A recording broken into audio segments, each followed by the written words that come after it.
నమస్కారం గురుగారు. నమస్కారం మా సృజన. గురుగారు, సాధారణంగా చూసినట్టయితే బల్లి మీద పడకూడదు, బల్లి మీద పడితే అశుభము అనేసి అని అంటూ ఉంటారు. మరి నిజంగానే బల్లి మీద పడితే అది శుభం అంటారా, అశుభం అంటారా? బల్లి అనేది శకున దేవత. అంటే మనకి రేపు ఏం జరగబోతోందో తెలియజేసేది ఈ బల్లి. అలాగే నియర్ ఫ్యూచర్లో మనకు ఏమైనా ఆపదలు ఉన్నాయా, లాభాలు ఉన్నాయా తెలియజేసేది బల్లి. అలాగే కాకి కూడా. ఈ కాకి ఒక కాకి చిరకాలం బతుకుతుంది అంటారు. కాకి ఎంతకాలం బతుకుతుందో ఎవరికి తెలియదు. కాబట్టి మన తాతల్ని ఒక 10-15 తరాలను చూస్తుంది కాకి. అలాగే అది కూడా చుట్టాలు వచ్చేటటువంటి వాళ్ళని ఎలాగైతే అది అరిచి శకునం చూపిస్తుందో వీటిని శకున దేవతలు అంటారు. ఆ శకునం చెప్పేటటువంటి దేవతల్లో కాకి కంటే ఫాస్ట్ బల్లి.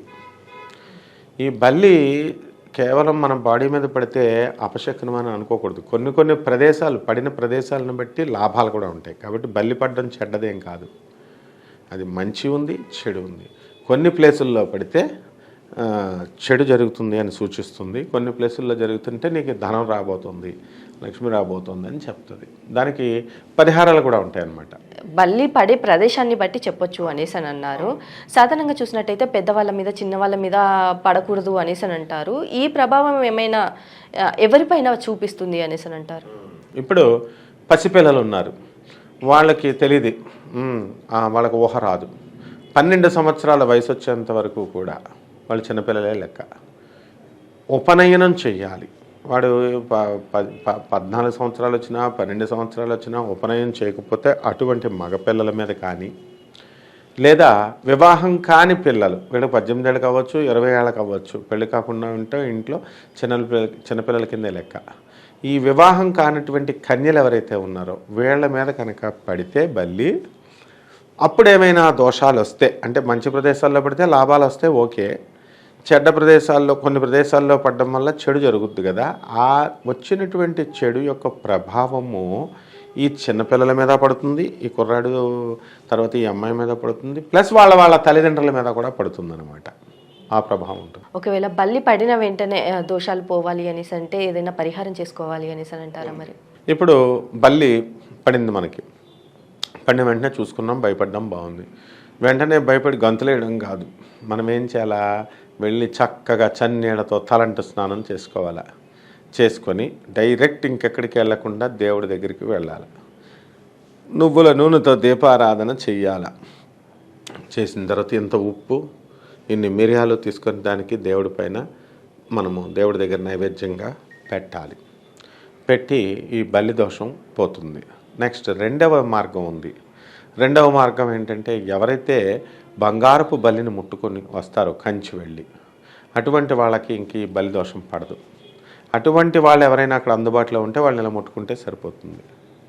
తర్వాత మనమే ఇప్పుడు బంగారపు బల్లిని ముట్టుకొచ్చామనుకో, మన పైన కొన్ని ప్రదేశాల్లో పడడం వల్ల చెడు రాబోతుందని సూచించిందనుకో, ఇది దోషం అనేది వస్తుంది కదా పడడం వల్ల. కాబట్టి దాన్ని ఈ బంగారపు బల్లి ముట్టుకున్న వాళ్ళకి దోషం అంటుకోదన్నమాట. ఒకవేళ అంటుకున్న వాళ్ళు ఎవరైనా ఉంటే అక్కడ దగ్గరలో బంగారపు బల్లి ముట్టుకున్న వాళ్ళు కంచి వెళ్ళి ముట్టుకున్న వాళ్ళు ముట్టుకుంటే సరిపోతుంది. అలాగే గురుగారు, ఇంకో చిన్న సందేహం ఏంటంటే, ఇంట్లో బల్లి కనిపిస్తే మనము చిరాగ్గా ఫీల్ అవుతాము, ఒక రకమైన ఫీలింగ్ వస్తూ ఉంటుంది. మరి ఈ ఇంట్లో బల్లి ఉండొచ్చు అనేసి అని అంటారా? బల్లి ఖచ్చితంగా ఉండొచ్చు. It's lizard. బల్లి అంటే ఈ బల్లి సృష్టిలో ప్రతి జీవి కూడా బ్యాలెన్స్ చేస్తుంది ప్రకృతిని.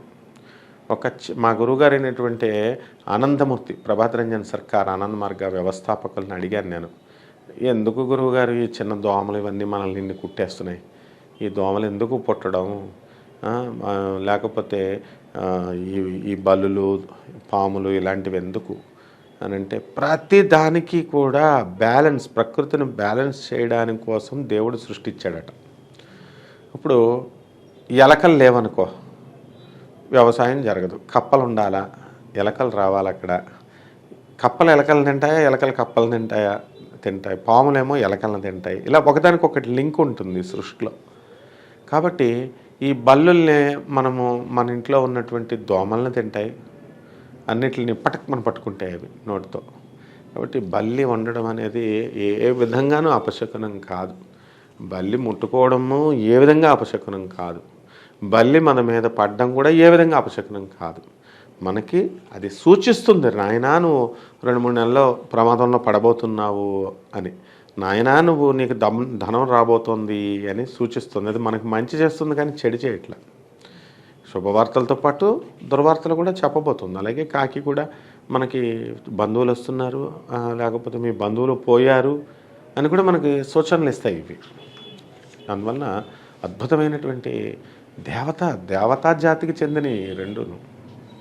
డైరెక్ట్ శనీశ్వరుడు ఆయన.